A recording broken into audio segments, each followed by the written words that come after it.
তাকে বলেছিলাম স্বরে অস্বরে ক খ লিখতে, পরে সে লিখছে, কিন্তু আপনাদের বলতে হবে এখানে কোন অক্ষরগুলো ভুল আছে, কোন কোন অক্ষরগুলো নেই, এটা আপনাদের দেখে বলতে হবে।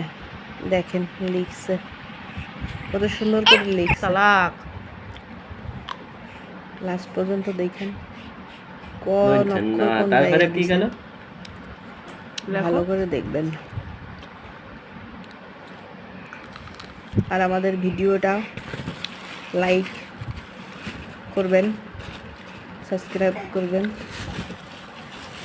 যদি আমার কোনো কথা আপনার ভুল হয়ে থাকে ক্ষমা দৃষ্টিতে দেখবেন। সুন্দর করে লিখতেছে সে, তার লেখা শেষ, 3 লাইনে তার কথা লেখা শেষ হয়ে গেছে।